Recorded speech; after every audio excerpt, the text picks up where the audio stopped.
안녕하세요. 오늘 장에서 어렵게 힘들게 상한가로 간 러셀의 장중 주가 흐름입니다. 오전 10시 28분경인데요. 러셀이 오늘 상한가로 간 이유는 LG전자가 미래 먹거리로 로봇을 낙점했다는 소식에 영향을 받은 것으로 풀이가 되는데요. 일단 LG전자가 MC사업부 스마트폰 사업을 철수를 검토하고 대신에 로봇 사업 쪽에 사업에 초점을 맞출 것이다. 뭐 그런 기대가 제기가 됐고, 그리고 CS에서 베스트 오브 CS의 LG 클로이 살균봇이 행사에 등장을 했고, 이게 주목을 받았다라고 하네요. 그래서 자율주행을 할 수 있고 그 로봇이 장애물 회피 기술을 기반으로 동작을 하면서 실내 공간에서 물건들을 살균하고, 그래서 호텔이나 병원, 학교, 사회복지시설 등 독립된 공간이 많은 건물에서 방역 작업을 할 때 유용하게 쓸 수가 있다. 이런 모습이 이제 기대를 받게 한 거죠. 그 LG전자의 앞으로 로봇 사업에. 그래서 LG전자의 자회사 2018년도에 LG전자가 인수한 로보스타 먼저 상한가로 직행을 했고, 로보스타는 이미 10시에 상한가로 직행하는 모습을 보였는데요. 이외에 유진 로봇, 휴림 로봇 등도 강세를 보이고 있었습니다.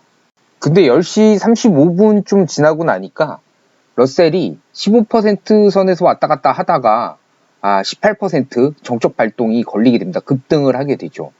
그래서 지금 보면 10시 35분쯤 지나서 70만 주 가까이 18% 선에서 70만 주 가까이 매수 대기가 걸려있는 상태인데요.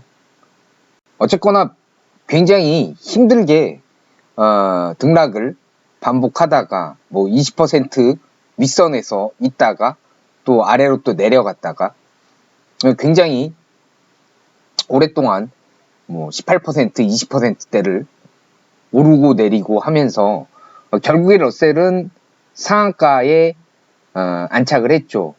반면에 유진 로봇과 휴림 로봇은 상한가에 안착하지는 못했는데요. 제가 왜 이 말씀을 길게 드리냐면은 로봇 테마주 기대감이 형성이 되어 있어도 로보스타와 러셀은 상한가에 안착한 반면 유진 로봇과 휴림 로봇은 급등 후 다시 조정을 받는, 특히 유진 로봇은 윗꼬리가 길게 달렸죠. 로보스타의 경우에는 LG전자의 자회사라는 확실한 포지션이, 반면 러셀은 또 반도체 장비에 대한 기대감이 높아져서, 그러니까 로봇 테마 형성 더하기 반도체 장비에 대한 기대감 두 가지가 다 작용했기 때문에 상한가로 올라간 게 아닌가라는 생각이 듭니다. 대신증권은 리포트를 통해서 러셀에 대해 파운드리 업황 호조로 인한 수요와 더불어 로봇 자동화 시스템 자회사인 러셀 로보틱스 덕에 장기적인 성장성 역시 유효하다라는 보고서를 냈는데요. 투자 의견과 목표 주가는 따로 제시하지 않았지만 특히 그 증착 장비, 그 주성 엔지니어링 같은 경우에도 증착 장비를 하고 있죠.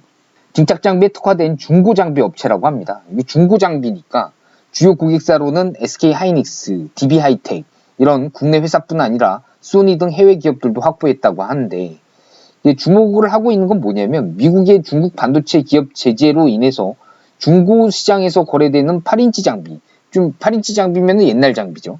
8인치 장비의 수요가 늘어나고 있다. 그러니까 해외에서는 이제 8인치 장비 새 거를 갖다 쓰기보다는 러셀이 하고 있는 게 이제 중고 장비, 그 수요가 많이 늘어나고 있다라고 해서 앞으로 이제 이익 개선이 될 것이다.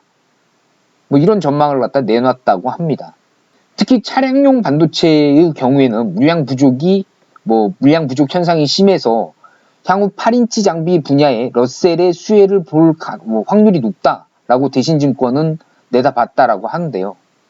또 러셀의 자회사 러셀 로보틱스, 러셀이 지분 46.7%를 보유하고 있는데 무인 운반차, 무인 지게차 등을 SK 하이닉스, 현대차 등에 공급하고 있다고 합니다. 그래서 대신증권이 올해 러셀의 매출액과 영업이익을 793억 원, 영업이익은 150억 원 기록할 것으로 예상했다고 하는데, 지난해 2020년 대비해서는 116.6%, 영업이익은 131.5% 증가한다. 영업이익률이 굉장히 크네요. 거의 한 20% 가까이 영업이익률이 난 회사니까 상당히 이익률이 높은 회사고 수익 구조가 괜찮아질 거다.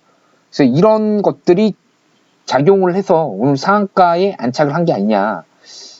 그래서 저라면요, 일단 만약에 러셀을 보유하고 있다라고 하면 일단은 삼성전자의 그 미국 반도체 사업 오스틴 공장 뭐 설립 얘기하고 인텔의 아웃소싱을 받게 됐냐 마냐, 뭐 아직까지 구체적으로 나온 건 없는데 뭐 그 이야기가 더 본격화되면서 뭐 그 삼성전자 협력사들이 주목을 받고 주가가 급등하고, 그럴 때까지는 제가 러셀을 가지고 있으면 좀 보유를 하고 좀 가져가는 그럴 것 같고, 이제 보유하지 않은 상황에서는 어떻게 할 거냐, 이미 상한가를 갔기 때문에 상당히 부담스럽죠. 좀 조정을 받으면은 러셀에 대해서 관심을 갖고 조정을 받았을 때 좀 담아가는 그런 전략을 펼칠 것 같습니다. 그래서 보유하고 있으면은 좀 더 가져가 보고, 보유하고 있지 않은 경우에는 조정을 받았을 때 들어가도 조정 시마다 한꺼번에 다 담지 말고 조금씩 분할해서 매수하는 거 괜찮은 전략이라고 전 개인적으로 생각합니다. 현명하고 냉철한 성공 투자 하시길 응원하겠습니다.